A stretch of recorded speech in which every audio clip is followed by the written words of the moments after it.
Bismillahirrahmanirrahim. Assalamualaikum warahmatullahi wabarakatuh. Pada video kali ini saya ingin menyampaikan untuk UA sekalian, ada paper yang harus kalian kumpulkan secara mandiri. Ya, jadi tugasnya adalah membuat health risk assessment. Ya, jadi Anda nanti akan membuat HRA berdasarkan dua video yang akan saya share nanti melalui Google Drive. Ya. Nanti silakan Anda akses dan Anda perhatikan ya dari video tersebut.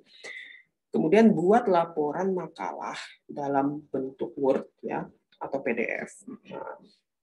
Nah, karena ada dua video, maka nanti ada dua makalah yang akan Anda kumpulkan. Ya, jadi Anda akan semakin berlatih gitu ya. Jadi mempertajam bagaimana membuat HRA sesuai dengan materi yang pernah saya ajarkan ya. Nah, kemudian untuk rincian isi laporannya atau isi makalahnya adalah 4 bab ya. Jadi ada 4 bab. Bab 1 itu latar belakang dan tujuan. Ya, jadi silakan Anda buat ya latar belakang dan tujuan. Kemudian bab 2 itu ilustrasi tempat kerja dan metode pelaksanaan.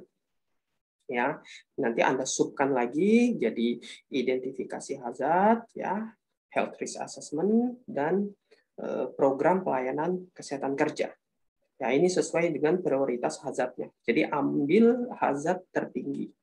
Ya. Kemudian bab 3 itu pembahasan. Ya, jadi Anda silakan di sana untuk membahas dari ilustrasi atau masalah-masalah yang Anda temukan. Ya. Kemudian bab 4 itu penutup. Ya, jadi itu berisi dengan kesimpulan dan saran. Ya. Jadi memang untuk metode pelaksanaan Anda hanya melihat dari video, ya sehingga nanti ada keterbatasan. Ya, jadi kita tidak bisa melihat secara langsung untuk proses kerjanya, ya kan? Waktunya pun tidak panjang video itu, ya terbatas seperti itu. Jadi Anda bisa ilustrasikan sendiri, ya. Jadi misalnya nama perusahaannya ya, Anda ilustrasikan, alamatnya ya, jumlah karyawannya, hasil produksi perharinya ya, dan sebagainya. Ya, tidak apa-apa Anda ilustrasikan. Tapi harus konsisten. Ya, misalnya video penjahit Anda menulis jumlah produksi baju atau celana yang dibuat dalam 1 bulan itu misalnya 100 potong. Ya, maka tentu dalam rula-reba Anda harus menentukan frekuensi gerakan yang sesuai dengan Anda pilih tadi. Ya. Tapi kalau Anda mengilustrasikan, misalnya dalam 1 bulan 5 potong pakaian, nah itu tidak logis. Ya, karena tidak mungkin suatu garment itu dia hanya membuat 5 pakaian. Ya, itu Anda saja itu yang malas menentukan hazard ergonominya. Ya. Ya. Nah, yang saya inginkan Anda bisa menentukan hazard. Ya, jadi semakin banyak hazard, semakin bagus. Ya, semakin tinggi hazard, semakin bagus. Ya. Kemudian Anda juga bisa tambahkan gambar screenshot dari video, ya, yang menurut Anda bisa membantu untuk narasi penjelasan Anda nanti. Ya. Ya. Nah, kemudian kalau dari pengamatan tidak terlihat juga bisa Anda ilustrasikan. Ya, jadi misalnya pada video penjahit nanti Anda tidak bisa melihat gerakan kakinya. Ya, padahal Anda ingin menentukan risiko pada kaki di reba ya atau di brief survey. Ya, jadi silakan Anda ilustrasikan ya bagaimana dengan analisis Anda secara logis ya, ya dan sebagainya ya silakan gitu ya.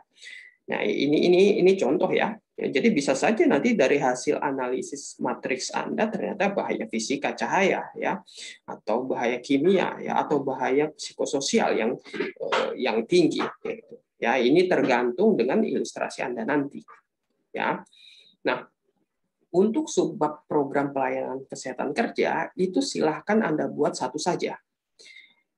Ya, misalnya dari matriks risiko ternyata Anda dapatkan paling tinggi adalah bahaya biologi hepatitis B ya karena tertusuk jarum suntik ya. Maka Anda membuat program promkes tentang bahaya hepatitis B Ya, misalnya Anda tulis penyuluhan ya, atau Anda buat vaksinasi hepatitis B ya. Dan ini harus detail ya, seperti Anda pernah membuat program Promkes di tugas-tugas yang lalu ya kan. Nah, untuk matriks risiko nanti silahkan Anda bebas pilih ya. Ya, tetapi harus dicantumkan sumbernya yang jelas ya.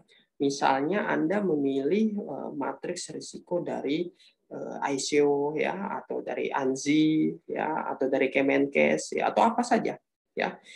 Pilih satu saja yang menurut Anda sesuai dan cantumkan referensinya ya. Nah, untuk tugas ini akan saya cek similarity-nya ya. Jadi kalau ada yang plagiat ya akan saya kurangi nilainya. Ya, untuk batas plagiat ya saya menggunakan aplikasi. Kalau di atas 30%, maka akan saya kurangi 80% nilai Anda. Ya. Dan saya tidak akan memberitahu ya siapa saja yang kena cek Turnitin nanti.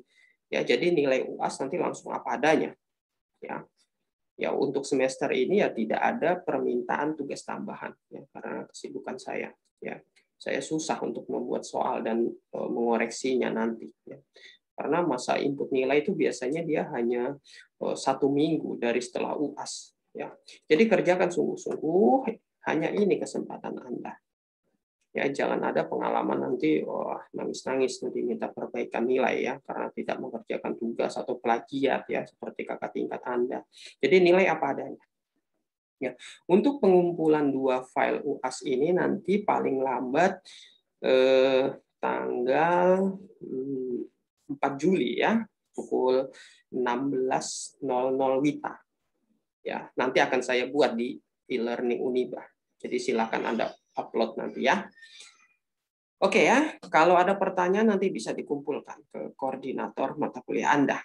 Ya, mungkin itu penjelasan UAS ya semester ini. Masih ada waktu 1 bulan. Ini cukup untuk Anda mengerjakan. Ya, kerjakan dengan baik ya karena ini bekal Anda nanti saat bekerja. Oke, wabillahi taufiq wal hidayah. Wassalamualaikum warahmatullahi wabarakatuh.